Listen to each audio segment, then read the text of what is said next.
Get ready for your daily dose of marketing strategies and tactics from entrepreneurs with the guile and experience to help you find success in any marketing capacity. You're listening to Marketing School with your instructors, Neil Patel and Eric Su.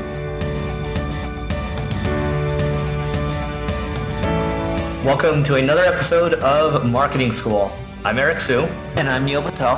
And today we're going to talk about how to improve your Net Promoter Score. So Neil, what the heck is a Net Promoter Score?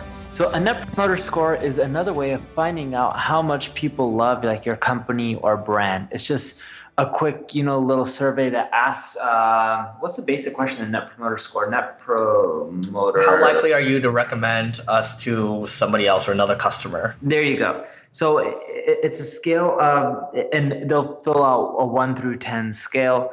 And from there, the software solution that you're using will give you a rating of 0 to 100. Anything in the 60s is good. Anything lower than the 60s isn't that bad. But if you're starting to get into 40s and stuff like that, you kind of suck. The goal is 60 plus means you're doing a decent job. If you're in the 70s and 80s, you're crushing it. Yep. So I recommend, Googling what a Net Promoter Score actually is. But if you're scoring, when you're rated on a scale of 1 to 10, your 9s and 10s are your promoters. So these are people that really like you. 7s or 8, these are people that are neutral. They don't really care about you. And then you have the people that are 0s through 6s. These are your detractors. These are people that are negative. So the first thing I would recommend, if you're looking to improve your Net Promoter Score, first take a look at your feedback, right? And look at how you set up your Net Promoter Score. So we'll ask that question, but we'll always ask at the end, is there anything else that you'd like to add?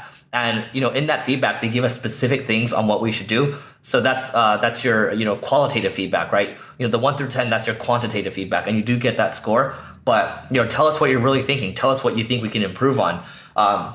So, just asking that simple question, speaks volumes too. And then from there, I remember in the past we had a detractor, and one person was like, this one of our account managers probably needs more supervision. Okay, great. Well, if we improve on the supervision portion, which we did, a few months later when we ran another Net Promoter Score on our clients, well, guess what? This time across the board, we're getting 9s and 10s. We didn't get any 8s or 7s or 8s. We didn't get any neutral people. We didn't get any 0s or 6s. These are detractors. Just across the board, it was 9s and 10s because we're fixing things like, making sure that, we had more supervision, that we actually gave a little more TLC, tender loving care to our clients. So look at that, that qualitative feedback and determine what you need to do from there. When you're running a Net Promoter Score, you want to use some software so you can figure out what your score actually is. Qualaroo helps you with this. Wootrick also helps you out with this. And Promoter.io also help you out with this. So you can use any one of those 3 softwares. There's probably dozens other softwares that also do it. I just haven't used any of the other ones other than the 3 I mentioned. And really the key from this is in marketing, everyone's always about, how can I get new traffic, new conversions, new sales? Well, it's why not take care of your existing customers, your existing visitors, make them happy, delight them so much that they want to recommend your website, your service to someone else. You think companies like Slack, Uber, Airbnb grew just because they just amazing customer acquisition? Sure, that was part of it, but the majority of the reason why they really grew is people just love the product or service and they kept recommending it. And that's what caused them to blow up. And that's why you want an amazing Net Promoter Score. I kid you not, the higher your number, the faster you will grow.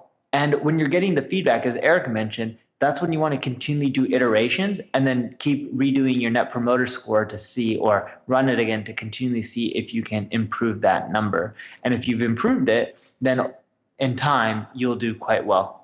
Yeah, and what I really like doing when I'm getting scores of 9s or 10s, that's when I know I can jump on the opportunity, right? This is when you can get a testimonial. This is when you can get them to refer you to somebody else. It's like, hey, I noticed you scored us a 9 out of 10. Do you know of anybody else that you think would be good for us to work with, right? So you can ask for referrals there. At the same time, it's a great opportunity for upsells too. When I see a 9 or 10, for example, a couple months ago, we saw, I took a trip up to San Francisco to meet with a bunch of our clients. And I met with a lot of the 9s and 10s to talk about, hey, like, what else can we be doing to grow together? What else can we help, to grow your company, right? And so it's a great upsell opportunity. It's a great testimonial opportunity. It's a great referral opportunity when you're scoring that high. So think about how you can capitalize on those. Because like Neil mentioned, it's actually a lot easier to retain and grow current accounts than it is to close new ones. Neil, anything else to add? Nope, pretty much it on my end. All right, so that's it for today's episode, and we have another giveaway for you to get in on. This one's called Funnel Dash, and what Funnel Dash does is it really helps you hone in on how your Facebook advertising campaigns are going. It tracks the lifetime ROI of your ad campaigns, which Facebook does not allow you to do right now. So if you want access to this giveaway, this is a fairly new tool, but it's great. I know Zach Johnson. He used to lead growth at or run marketing at Lead Pages. If you want to get in on this, just rate, review, and subscribe at this podcast, and then text Marketing School. That's one word again, Marketing School to 33444. And if you have any tools that you think would be interesting for us to mention on our podcast, just reach out to Neil or reach out to myself. And, we'll see if we can make something work out. We're not looking for any compensation. We just want to add more value to you, our audience. And that's it for today. We will see you tomorrow. This session of Marketing School has come to a close. Be sure to subscribe for more daily marketing strategies and tactics to help you find the success you've always dreamed of. And don't forget to rate and review so we can continue to bring you the best daily content possible. We'll see you in class tomorrow, right here on Marketing School.